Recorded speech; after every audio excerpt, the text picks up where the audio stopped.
ব্যস্ততার মাঝে মোস্তাফিজুর রহমানের 4টা ওভার মিস দেই নাই। এখন পর্যন্ত 8 ম্যাচে 15 উইকেট নিয়ে আইএল টি20-র দ্বিতীয় সর্বোচ্চ উইকেট শিকারীর নাম মোস্তাফিজুর রহমান। আমাদের মোস্তাফিজুর রহমান একটা ফ্র্যাঞ্চাইজি লিগের এই মুহূর্তে দ্বিতীয় সর্বোচ্চ উইকেট শিকারী, তারই সতীর্থ আরেকজন বোলার যিনি এই মুহূর্তে শীর্ষস্থানটা লিড করছেন। আশা করছি মোস্তাফিজুর রহমান হয়তোবা তাকেও টপকে যাবেন এবং তার দল বেশ ভালো মতো এগিয়ে যাবে। আজকের দিনটাতে মোস্তাফিজুর রহমান কিন্তু যে উইকেটটা পেয়েছেন সেই উইকেটটা পেয়েছেন একটা সিম আপ ডেলিভারিতে। নর্মালি মোস্তাফিজুর রহমান উইকেট পাওয়া মানে সেটা roll of the wrist cutter, but seam up scramble seam ডেলিভারিতে তিনি উইকেট পেয়েছেন, জোরের করা বলে উইকেট পেয়েছেন। এবং আজকের দিনটাতে যে বিষয়টা উল্লেখ করার মতো ছিল তা হচ্ছে একটু জোরের উপর করা বলগুলোতে মোস্তাফিজুর রহমান এফেক্টিভিটিটা বেশি পেয়েছেন। পাওয়ার প্লের মাঝে 2 ওভার বোলিং করেছেন, তারপর পাওয়ার প্লের পরে তিনি আরও 2 ওভার বোলিং করেছেন। ডেথ ওভার্সে একদম লাস্ট ওভার্সে গিয়ে একটু এক্সপেন্সিভ হয়েছেন, সেক্ষেত্রে 2টা স্লোয়ার বল ব্যাটার আগে থেকে প্রেডিক্ট করে ফেলেছে এবং মোস্তাফিজের লাইন ম্যানেজমেন্টটা ঠিক ছিল, কিন্তু লেন্থ ম্যানেজমেন্টের জায়গাটা কাটার অনুযায়ী একটু পেছনের লেন্থে বল তিনি পিচ করে ফেলেছিলেন। সেটা হতে পারে, যে কোনো একটা দিন এরকম যেতে পারে। তবে যেই বলটাতে মোস্তাফিজুর রহমান উইকেটটা পেয়েছেন সেটা একটা সিম আপ ডেলিভারি ছিল, স্ক্র্যাম্বল সিম ওয়েতে গেছে এবং পেসেও বিট হয়েছেন ব্যাটার এবং সেই সঙ্গে বলটা কিন্তু পপ করেছে, সেখানেও বিট হয়েছেন। এই ধরনের বলের ক্ষেত্রে কিন্তু Mustafizur Rahman roll of the wrist করেন না। রোল অফ দ্য রিস্ট না করে বলটা স্ট্রেইট মানে একদম দেখিয়েই তিনি বলটা করেন। তবে এই জায়গাটায় একটা বৈশিষ্ট্যের জায়গা হচ্ছে, আপনি খেয়াল করে দেখবেন যে তার সিমের পজিশনটা থাকে কোথায়।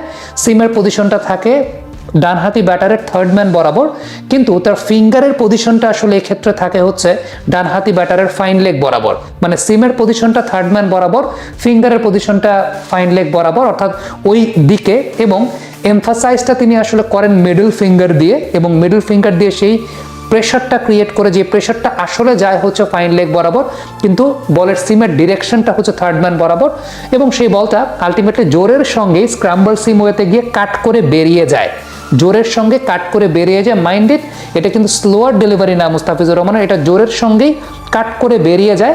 এবং এক্ষেত্রে যে বিষয়টা উল্লেখযোগ্য সেটা হচ্ছে এগেইনস্ট দ্য সুইং বা এগেইনস্ট দ্য মুভমেন্ট যদি আমি বলি, তাহলে এগেইনস্ট দ্য মুভমেন্ট ব্যাটার কিন্তু শর্ট খেলতে গেছেন এবং ম্যাক্সিমাম ক্ষেত্রে সেটাই হয়। মোস্তাফিজুর রহমান যখন বোলিং করেন এগেইনস্ট দ্য মুভমেন্ট খেলতে গিয়েই আলটিমেটলি ব্যাটাররা সেটা ডিসিভড হন। এক্ষেত্রে তো পেস ছিল, পেসের কারণে আরও অনেক বেশি মাত্রায় ডিসিভড হয়েছেন। অন্যান্য সময় দেখা যায় যে মোস্তাফিজ যখন স্লোয়ার করেন সেটা এত বেশি স্লোয়ার থাকে, ব্যাটার চিন্তা করে যে আমি হয়তো বা এগেইনস্ট দ্য মুভমেন্ট লেগ সাইডে টেনে টাইমিং করতে পারবো, কিন্তু দিন শেষে আসলে একটা মোটামুটি বড় ধরনের ধোকাই খান। বাট যখন জোরের সঙ্গে মোস্তাফিজ এই কাটগুলো করাতে পারেন, ডেফিনেটলি এটার জন্য আসলে পার্টিকুলার কোনো ধরনের সারফেস থেকে যে বেনিফিট পান বিষয়টা সেরকম না। এটা মোস্তাফিজুর রহমান যে কোনো সারফেসেই করাতে পারেন এবং তার ক্যারিয়ারের ইনিশিয়াল স্টেজে কিন্তু মোস্তাফিজ এই ধরনের কাটারগুলো বেশি করতেন। কাটার বলতে এই ধরনের সিম আপ বা স্ক্র্যাম্বলড সিমে জোরের সঙ্গে বলটাকে কাট করে বের করে নিয়ে যাওয়াটা ডানহাতি ব্যাটসম্যানের জন্য সেটা বেশি করতেন।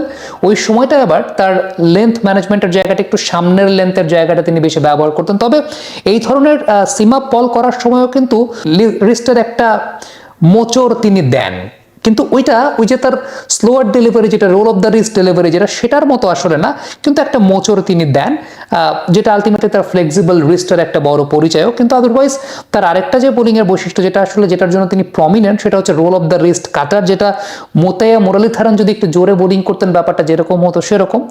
সো আমার কাছে মনে হয় যে মোস্তাফিজুর রহমান হ্যাজ এভরিথিং এবং তার ভান্ডারে সেই বিষয়গুলো দিয়েই তিনি আলটিমেটলি এই মুহূর্তে আইএল টি20-র সেকেন্ড হাইয়েস্ট উইকেট টেকার।